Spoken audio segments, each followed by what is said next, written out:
കോഴിക്കോട് തടമ്പാട്ട് താഴത്ത് ഇരട്ട സഹോദരിമാർ അല്ലെങ്കിൽ ഇരട്ട കൊലപാതകം നടന്നിട്ട് നാളുകൾ 3 ദിവസം പിന്നിടുന്നു. പ്രതിയെ ഇതുവരെ പിടികൂടിയിട്ടില്ല.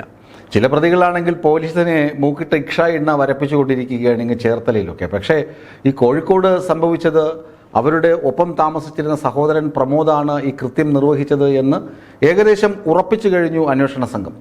ഈ പ്രമോദ് എന്ന 62-കാരൻ, ചെറിയ പ്രായമല്ല, 62 വയസ്സ് വരെ സഹോദരിമാർക്ക് വേണ്ടി ജീവിച്ച ഇലക്ട്രീഷ്യനായ പ്രമോദ്, ശ്രീജയ എന്ന് പറയുന്ന 72 വയസ്സുള്ള സ്ത്രീ, അതായത് ഒരു സഹോദരി, അവർ ആരോഗ്യവകുപ്പിലെ ജീവനക്കാരിയായിരുന്നു. റിട്ടയർ ആയ ശേഷം അവരുടെ പെൻഷനാണ് ഈ കുടുംബത്തിൻ്റെ ഏക വരുമാനം. 47 വർഷം മുമ്പ് ഇവരുടെ കുടുംബ സ്വത്തൊക്കെ ഭാഗം വെച്ച് ആ പണമൊക്കെ ഇവർ ബാങ്കിൽ നിക്ഷേപിച്ചിരിക്കാം എന്ന ഒരു ധാരണയാണ് അയൽക്കാർക്കും മറ്റ് ബന്ധുക്കൾക്കുമുള്ളത്. മറ്റ് ബന്ധുക്കളുമായി ഇവരധികം സഹകരണം ഉണ്ടായിരുന്നില്ല. കൊല്ലപ്പെട്ട ശ്രീജയ എന്ന 72 വയസ്സുള്ള സ്ത്രീയും അതുപോലെ തന്നെ പുഷ്പലളിത എന്ന 68 വയസ്സുള്ള സ്ത്രീക്കും വാർദ്ധക്യ സഹജമായ അസുഖങ്ങളുണ്ടായിരുന്നു. ശ്രീജയ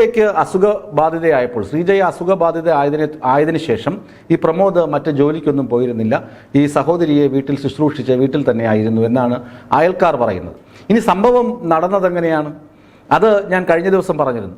പക്ഷേ ഇവിടെ പോലീസ് പറയുന്നത് ഇയാൾ 3 സ്ഥലത്ത് നിന്ന് CCTV ദൃശ്യങ്ങൾ കിട്ടി. ഒന്ന് കാരിപ്പറമ്പ്, അങ്ങനെയുള്ള സ്ഥലങ്ങളിലൊക്കെ ഇയാൾ നടന്നു പോകുന്നതിൻ്റെ CCTV ദൃശ്യങ്ങൾ കിട്ടി. ഫാറൂഖ് പാലത്തിൻ്റെ അവിടെയായിരുന്നു അവസാനത്തെ ടവർ ലൊക്കേഷൻ എന്ന് പറയുന്നു. എന്നിട്ടും പോലീസുകാർ പറയുന്നത് ഒരുപക്ഷെങ്കിൽ മൊബൈൽ ഫോൺ പുഴയിലെറിഞ്ഞിട്ട് ഇയാൾ ട്രെയിൻ കയറി വേറെ എവിടെയെങ്കിലും രക്ഷപ്പെട്ടേക്കാം എന്നാണ് പറയുന്നത്.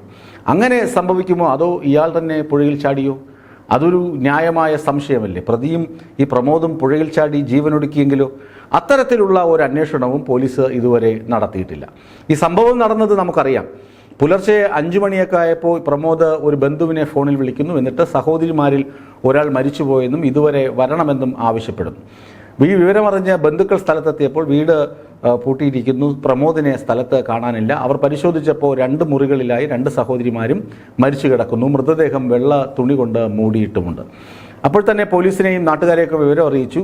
പോസ്റ്റ്മോർട്ടം റിപ്പോർട്ടിൽ നൽകുന്ന സൂചന അനുസരിച്ച് 2 സഹോദരിമാരും കൊല്ലപ്പെട്ടത് ശ്വാസം മുട്ടിയാണ്. അതായത് ഇയാൾ ശ്വാസം മുട്ടിച്ച് കൊലപ്പെടുത്തി. അതിനുശേഷം ഇയാൾ ഇറങ്ങിപ്പോയി എന്നാണ്. വളരെ സാവകാശം, വളരെ സൗമ്യനായി നടന്നു പോകുന്ന CCTV ദൃശ്യങ്ങളാണ് പ്രചരിക്കുന്നത്. ഇയാൾ പോലീസിൻ്റെ നിഗമനത്തിൽ ഇയാൾ മൊബൈൽ ഫോൺ ഉപേക്ഷിച്ച ശേഷം വേറെ എങ്ങോട്ടെങ്കിലും മുങ്ങിയതായിരിക്കാം, ഒളിവിൽ പോയതായിരിക്കാം എന്നാണ്. എന്നാൽ ഈ മൊബൈൽ ഫോൺ പുഴയിൽ എറിഞ്ഞതിനൊപ്പം തന്നെ ഇയാളും പുഴയിൽ ചാടിയോ എന്നതിന് പോലീസിന് ഉത്തരമില്ല. പോലീസ് അന്വേഷിക്കുന്നുമില്ല. ശരിക്കു പറഞ്ഞു കഴിഞ്ഞാൽ ഒരു സാധ്യത, 2 സഹോദരിമാരെ കൊലപ്പെടുത്തി. ഇനിയിപ്പോൾ തനിക്ക് 62 വയസ്സായി, താൻ ജീവിച്ചിരുന്നുകൊണ്ട് പ്രത്യേകിച്ച് കാര്യമൊന്നുമില്ല, താനും ജീവൻ ഒടുക്കാം എന്ന് പറഞ്ഞ് ഈ പ്രമോദ് എന്ന് പറയുന്ന 62-കാരൻ ഒരു പക്ഷേയെങ്കിൽ ആത്മാഹൂതി നടത്തിയിട്ടുണ്ടോ എന്ന് പോലീസ് അന്വേഷിക്കുമെന്ന് നമുക്ക് പ്രതീക്ഷിക്കാം.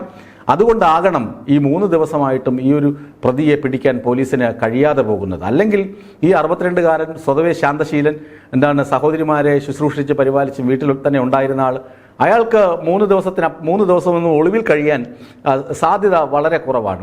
ഒളിച്ചിരിക്കാൻ അദ്ദേഹത്തിന് കഴിയണമെന്നില്ല. കാരണം മറ്റ് ക്രിമിനൽ ബാക്ക്ഗ്രൗണ്ട് ഇല്ല, ക്രിമിനൽ പശ്ചാത്തലമില്ല, ബന്ധുക്കളുമായി സഹകരണമില്ല. ഇങ്ങനെ ഒരു വ്യക്തി എങ്ങനെ ഇത്രയും ദിവസം ഒളിവിൽ കഴിയും?